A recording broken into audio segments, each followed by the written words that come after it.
Hello guys, welcome back to the channel. So today we are discussing about chapter 2 of pharmacology. तो chapter 2 है antiseptic and disinfectant.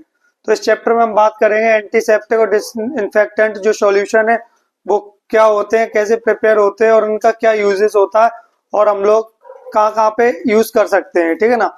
तो हम लोग सबसे पहले बात करेंगे एंटीसेप्टिक्स की। तो एंटीसेप्टिक होता क्या है?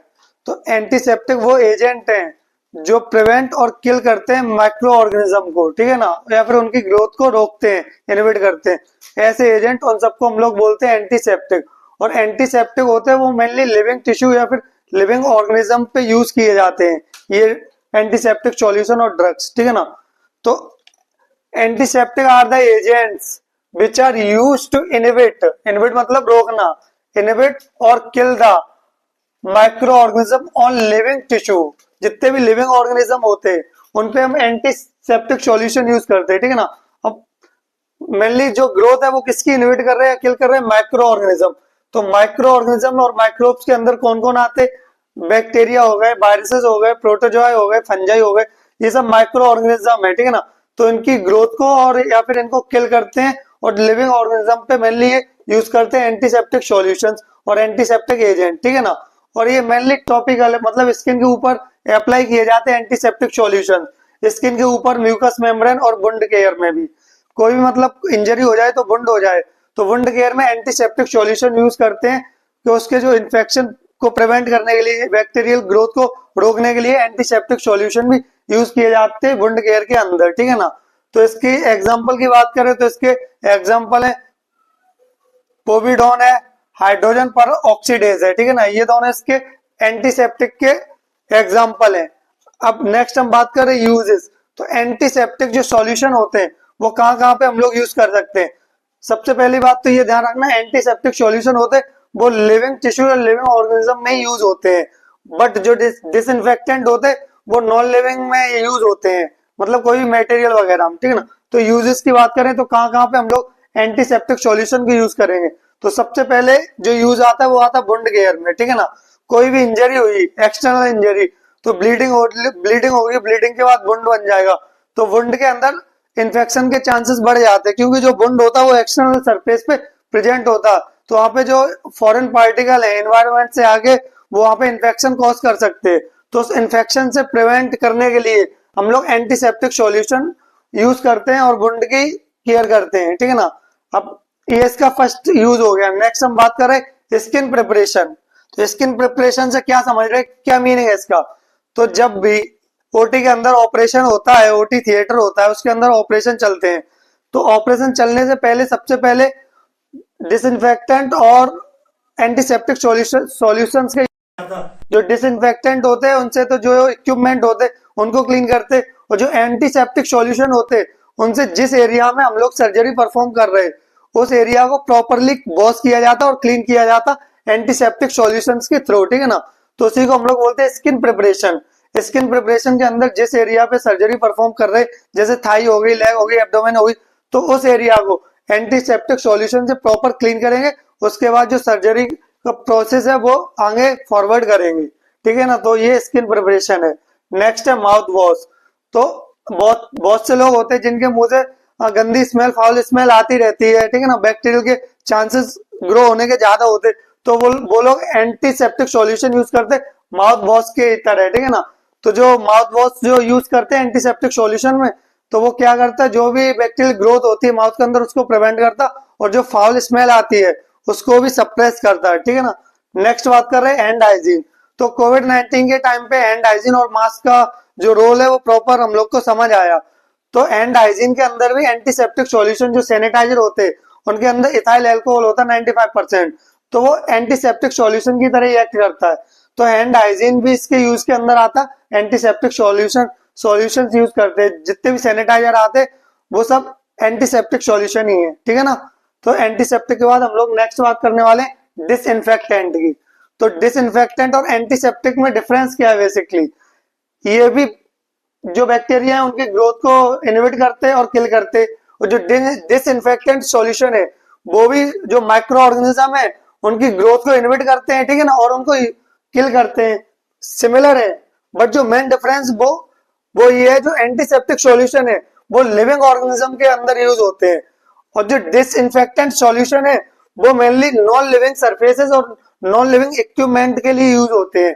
लाइक इक्विपमेंट हो गए, रूम्स हो गए, इंस्ट्रूमेंट हो गए, जितने भी नॉन लिविंग इक्विपमेंट या सब्सटेंस होते हैं उन सबको स्टेलाइज करने के लिए यूज करते हैं सॉल्यूशन, वो होते हैं डिसइंफेक्टेंट, ठीक है ना। तो और जो डिसइंफेक्टेंट होते हैं उनकी पोटेंशियल ज्यादा होता है, उनका जो एफिकेसी और एफिशिएंसी होती है वो एंटीसेप्टिक सॉल्यूशन से ज्यादा होती है, क्योंकि ये स्किन पे डायरेक्टली यूज करते हैं। तो अगर इनकी ज्यादा एफिकेसी तो स्किन बर्न और स्किन को हार्म करेंगे।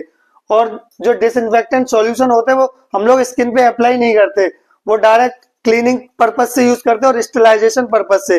जैसे ओटी के अंदर इंस्ट्रूमेंट होते हैं, सीजर हो गई, फोर्सेप हो गया, तो उन सबको क्लीन करने के लिए डिसइंफेक्टेंट सॉल्यूशन यूज करते हैं।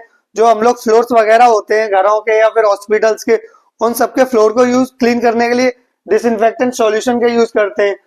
हम एग्जांपल की बात करें तो एग्जांपल में फिनॉल आता है, एल्कोहल आता है, फॉर्मल्डिहाइड आता है और क्लोराइड्स आते हैं। ये सब एंटी और डिसइंफेक्टेंट के एग्जांपल हैं, ठीक है ना। और डिसइंफेक्टेंट सॉल्यूशन मोर पोटेंट होता है देन एंटीसेप्टिक, मतलब इनकी एफिशिएंसी एफिकेसी एंटीसेप्टिक सॉल्यूशन से ज्यादा होती है, ठीक है ना। अब हम बात करते हैं uses of the disinfectant.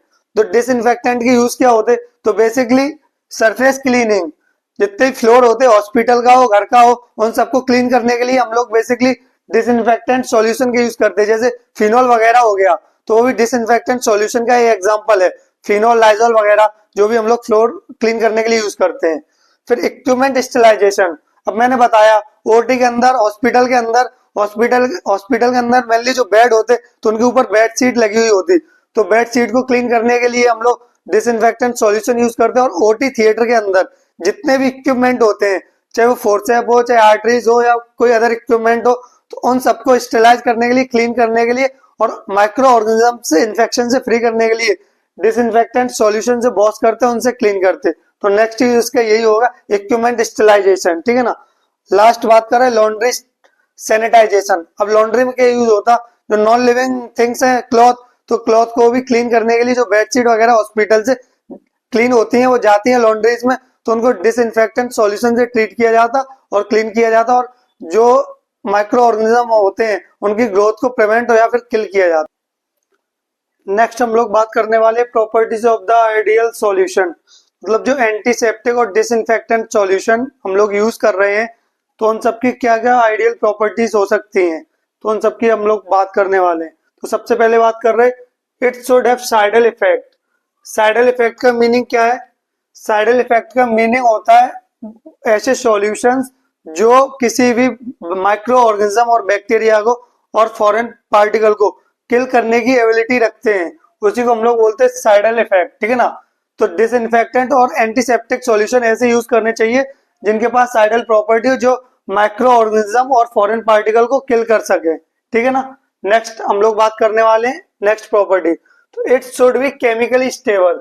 Chemically stable का मीनिंग क्या है, तुम जो भी सॉल्यूशन यूज कर रहे हो, डिसइंफेक्टेंट या फिर एंटीसेप्टिक सॉल्यूशन, तो जब वो सॉल्यूशन यूज करोगे तो किसी अदर चीज से रिएक्ट ना कर जाए, जैसे कोई मेटल है, कोई इंस्ट्रूमेंट है, तो उससे रिएक्ट करके कुछ और प्रोडक्ट फॉर्मेशन ना कर ले, तो स्टेबल होना चाहिए, किसी और से रिएक्ट ना करे, तो उसी को हम लोग बोलते हैं it should be chemically stable. तो जितने भी हम लोग सॉल्यूशन यूज करें एंटीसेप्टिक या फिर डिसइंफेक्टेंट, तो वो केमिकली स्टेबल होने चाहिए, एनवायरमेंट में किसी अदर सब्सटेंस, अदर ऑर्गेनिज्म से रिएक्शन शो ना करें, ठीक है ना। तो नेक्स्ट क्या है, तो इट शुड बी अफोर्डेबल। तो जितने भी केमिकल सॉल्यूशन है तो अफोर्डेबल हो सके, चीप होने चाहिए, जो हम लोग आराम से उसको परचेज कर सके और यूज कर सके। अब जैसे डिसइंफेक्टेंट सॉल्यूशन आते हैं जो फ्लोर को क्लीन करने के लिए यूज होते हैं, तो अगर बहुत ज्यादा वो ओवर प्राइस होंगे तो जो नॉर्मल और कॉमन पीपल है वो यूज नहीं कर पाएंगे, तो उनके वहां पे इन्फेक्शन के चांसेस बढ़ जाएंगे। तो ये जो डिसइंफेक्टेंट सॉल्यूशन है वो अफोर्डेबल होने चाहिए, जिससे कोई भी सोसाइटी का मेंबर है वो आसानी से उसको परचेज कर सके और यूज कर सके, ठीक है। तो नेक्स्ट बात कर रहे हैं हम लोग नेक्स्ट प्रॉपर्टी। तो नेक्स्ट प्रॉपर्टी क्या, तो it should be available at all time, मतलब ये पूरे टाइम पे अवेलेबल होना चाहिए। जैसे हॉस्पिटल में तुम लोग वर्क कर रहे हो, बीएससी नर्सिंग के स्टूडेंट हो, तो हॉस्पिटल में ऑब्वियसली पोस्टिंग होगी तो उधर वर्क करोगे, तो वहां पे कभी भी पेशेंट आते, कभी भी जाते, तो किसी भी टाइम पे हम लोग को इन सब सॉल्यूशन की नीड होती है, ओटी चल रही है, तो ओटी में जो इक्विपमेंट है उनको स्टेलाइज करने के लिए डिसइंफेक्टेंट सॉल्यूशन की नीड है। अब बेड पे कोई पेशेंट आ रहा है और जा रहा है, जैसे कोई पेशेंट डिस्चार्ज हुआ, तो डिस्चार्ज होने के बाद क्या होता है, जो बेड होता है वो प्रॉपर क्लीनिंग होती है, सैनिटाइजेशन होता है, तो उसमें भी जो डिसइंफेक्टेंट सॉल्यूशन है उनकी नीड होती है। तो हमें इस सॉल्यूशन की ऑल टाइम नीड होती है, तो पूरे टाइम पे 24/7 अवेलेबल होने चाहिए हॉस्पिटल के अंदर, और घर में भी होने चाहिए, घर में भी नीड हो जाती है, ठीक है ना। तो नेक्स्ट प्रॉपर्टी क्या है, तो इट शुड बी ऑर्डरलेस और विद टॉलरेबल ऑर्डर। तो जो इनकी स्मेल है वो बहुत ज्यादा हैवी नहीं होनी चाहिए, कभी कभी इरिटेट कर देती है। जैसे जो हम घर क्लीन करते हैं तो उसके अंदर जो फिनोल लाइजॉल वगैरह यूज करते हो तो उनके अंदर स्मेल आती है, तो कभी कभी वो कुछ लोगों को इरिटेट कर देती है, ठीक है ना।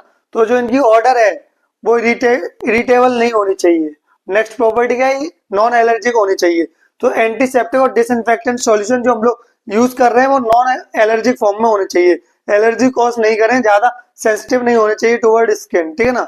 तो इनकी प्रॉपर्टीज हमने देख ली। अब नेक्स्ट कर रहे हैं कौन कौन से फैक्टर हैं जो इनको अफेक्ट करते हैं एंटीसेप्टिक और डिसइंफेक्टेंट सॉल्यूशन को। तो factor affecting antiseptic and disinfectant solution, तो सबसे पहले बात करने वाले नंबर ऑफ माइक्रो ऑर्गेनिज्म, ठीक है ना। तो नंबर ऑफ माइक्रो ऑर्गेनिज्म से मीनिंग क्या है, कोई एक सॉल्यूशन है, ठीक है ना, कोई एंटीसेप्टिक या फिर डिसइंफेक्टेंट सॉल्यूशन है, वो आधे घंटे में 100 माइक्रो ऑर्गेनिज्म को किल कर रहा है, ठीक है ना। अब एक जगह पे 1000 माइक्रो ऑर्गेनिज्म है, ठीक है ना, एक जगह पे 100 माइक्रो ऑर्गेनिज्म है, तो सॉल्यूशन को इन माइक्रो ऑर्गेनिज्म को किल करने के लिए ज्यादा टाइम चाहिए, और जो हजार है उनके लिए टाइम बहुत ज्यादा रिक्वायरमेंट है, और जहां पे 100 माइक्रो ऑर्गेनिज्म है उनको किल करने के लिए टाइम की नीड कम है, ठीक है ना। तो number of micro organism and location भी डिपेंड करता है, जहाँ पे ज्यादा नंबर है माइक्रो ऑर्गेनिज्म का वहां पे टाइम ज्यादा चाहिए, जहाँ पे कम माइक्रो ऑर्गेनिज्म है वहां पे कम टाइम चाहिए सॉल्यूशन को उनको किल करने के लिए, ठीक है ना। तो पहला फैक्टर हो गया number of micro organism. Next क्या है, इनेट रेजिस्टेंस ऑफ माइक्रो ऑर्गेनिज्म। कुछ माइक्रो ऑर्गेनिज्म ऐसे होते जो नेचुरली अपने अंदर कैपेबिलिटी और एबिलिटी प्रोड्यूस कर लेते कि जो सॉल्यूशन है डिसइंफेक्टेंट और एंटीसेप्टिक सॉल्यूशन उनसे वो रेजिस्टेंस हो जाते, उनका उनपे कोई इफेक्ट शो ही नहीं होता है। सॉल्यूशन हम लोग यूज कर रहे हैं बट ना उनकी ग्रोथ इनहिबिट हो रही है ना वो किल हो रहे हैं, तो इस प्रॉपर्टी को बोलते हैं इनेट रेजिस्टेंस ऑफ माइक्रो ऑर्गेनिज्म। मतलब जो हम लोग सॉल्यूशन यूज कर रहे हैं उसके अगेंस्ट वो रेजिस्टेंस हो रखे तो कोई भी मतलब साइड इफेक्ट उन पे शो नहीं होगा। नेक्स्ट प्रॉपर्टी क्या है, concentration and potency of the disinfectant, ठीक है ना। कंसंट्रेशन, अब कोई भी तुम सैनिटाइजर यूज कर रहे हो तो उसमें कंसंट्रेशन दिया जाता है, इसमें 95 है, इसमें 90 है, तो जहाँ पे जो डिसइंफेक्टेंट और एंटीसेप्टिक सॉल्यूशन है उसका कंसंट्रेशन ज्यादा होगा, तो कंसंट्रेशन ज्यादा हो तो उसकी पोटेंसी और एफिकेसी भी ज्यादा होगी, ठीक है ना। अब कंसंट्रेशन ज्यादा है तो उसका जो शो है वो ज्यादा मतलब जो अपना जो वर्क है वो ज्यादा अच्छे से करेगा।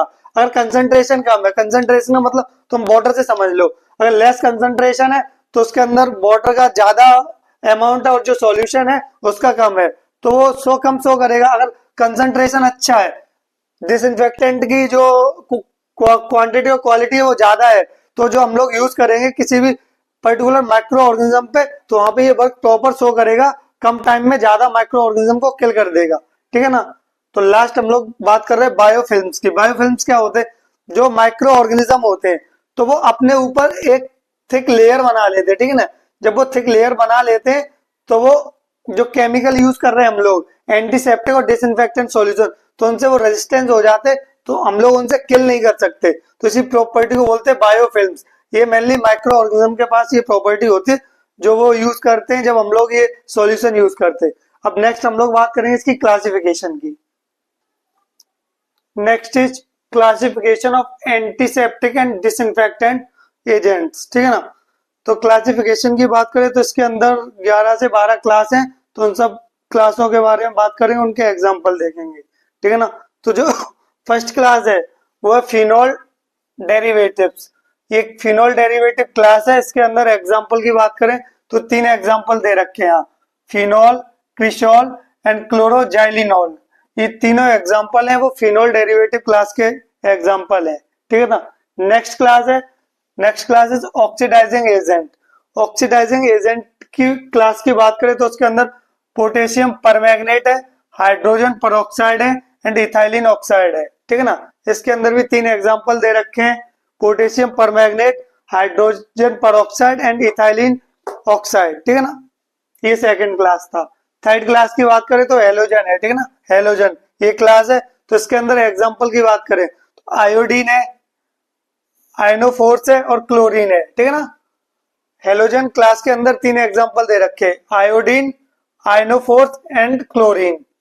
तो नेक्स्ट क्लास की हम लोग बात करें, नेक्स्ट क्लास है विग्यूनाइट्स। तो विग्यूनाइट्स के अंदर एक एग्जांपल है क्लोरहेक्सिडीन, ये बहुत ज्यादा यूज होता है डिसइंफेक्टेंट सॉल्यूशन, ठीक है ना। नेक्स्ट क्लास है क्वाटरनरी अमीन्स, तो उसके अंदर एक तो बेंजम कोनियम क्लोराइड दे रखा है, दूसरा दे रखा सेट्रीमाइड, ये दोनों एग्जांपल है क्वाटरनरी अमीन के अंदर। नेक्स्ट है soap of sodium and potassium, ये भी एक क्लास है, soap of sodium and potassium के सोप आते हैं जो मेनली एंटीसेप्टिक की तरह यूज होते हैं। नेक्स्ट क्लास है वो है एल्कोहल, तो एल्कोहल के अंदर 2 एग्जांपल दे रखे हैं, इथेनॉल एंड आइसोप्रोपेनॉल, ये दोनों example ethanol and isopropanol example are the class alcohol. तो नेक्स्ट क्लास की हम लोग बात करें तो एल्डिहाइड क्लास, ठीक है ना। एल्डिहाइड के अंदर एक ही दे रखा है फॉर्मल्डिहाइड, ये इसका एग्जांपल है, क्लास एल्डिहाइड का एग्जांपल है फॉर्मल्डिहाइड। तो नेक्स्ट क्लास है वो एसिड्स, तो एसिड के अंदर 2 दे रखे हैं एग्जांपल, एक तो बोरिक एसिड, दूसरा बेंजोइक एसिड, ये दोनों एग्जांपल है एसिड क्लास के। नेक्स्ट क्लास है मेटेलिक सॉल्ट, तो मेटेलिक सॉल्ट के अंदर 2 दे रखे हैं एग्जांपल, एक तो है सिल्वर नाइट्रेट और दूसरा है सिल्वर सल्फर डाइजीन, ठीक है ना। ये सिल्वर नाइट्रेट और silver sulphadiazine are the example of metallic salt. तो नेक्स्ट है डाइस, ये भी एक क्लास है डाइस, तो डाइस के अंदर 3-4 एग्जांपल, एक तो एनिलीन डाई है, दूसरा एक्रिडाइन डाई है और जो थर्ड एंड लास्ट है वो है मिथाइलिन ब्लू, ये भी एक डाई है। तो एक क्लास कंप्लीट हो गया, मतलब classification of antiseptic and disinfectant, 11 से 12 क्लास है। अब क्लास के अंदर एग्जांपल की बात कर ली, अब मेन हम लोग बात करेंगे पर्टिकुलर एग्जांपल की, देखेंगे उसकी क्या प्रॉपर्टी है, कैसे वो वर्क करता है। नेक्स्ट इज फिनोल, तो फिनोल एंटीसेप्टिक सॉल्यूशन होता है, सबसे पहले फिनोल का ही हम लोग यूज करते हैं एंटीसेप्टिक सॉल्यूशन के तौर पे, बट जो इसकी जो एफिकेसी होती है वो बहुत ज्यादा होती नहीं है, ठीक है ना। तो ये earliest and weak antiseptic solution है, ठीक है ना। अगर इसका कंसंट्रेशन हम लोग ज्यादा यूज कर लें तो स्किन बर्न भी कॉज करता है। एंटीसेप्टिक सॉल्यूशन है तो मेनली ये लिविंग ऑर्गेनिज्म, लिविंग टिश्यू पे ही इसका एक्शन शो होगा। तो अगर ज्यादा मात्रा में हम लोग यूज कर रहे हैं फिनोल का तो उससे स्किन बर्न और रेडनेस, इचिंग वगैरह होने लगती और इरिटेशन भी होती है, ठीक है ना। मोड ऑफ एक्शन की बात करें तो क्या होता, जो माइक्रो ऑर्गेनिज्म है तो उनकी सेल मेम्ब्रेन को सबसे पहले ब्रेक करता, आउटर मोस्ट मेम्ब्रेन होती है वो सेल मेम्ब्रेन ही होती है, ठीक है ना। तो सेल मेम्ब्रेन का फंक्शन क्या होता, it is responsible for maintaining shape and size. जब सेल मेम्ब्रेन को ब्रेक करेगा, डिस्टर्ब होगी, तो उसके अंदर जो प्रोटीन होते हैं, आरएनए, डीएनए वगैरह जो प्रोटीन से बने होते हैं, तो उनका भी डिनेचुरेशन स्टार्ट हो जाता। जब उनका डिनेचुरेशन स्टार्ट हो जाएगा तो उस पर्टिकुलर माइक्रो ऑर्गेनिज्म की डेथ हो जाएगी, ठीक है ना। तो उसके बाद उसकी माइक्रो ऑर्गेनिज्म की डेथ हो जाएगी, तो इसका मोड ऑफ एक्शन है। नेक्स्ट हम लोग बात करें क्रिशोल की, तो क्रिशोल मिथाइल डेरिवेटिव फिनोल है, ठीक है ना, बट इसकी जो एफिकेसी है वो फिनोल से ज्यादा है क्रिशोल की। It is 3 to 10 times more active than the phenol, ठीक है ना।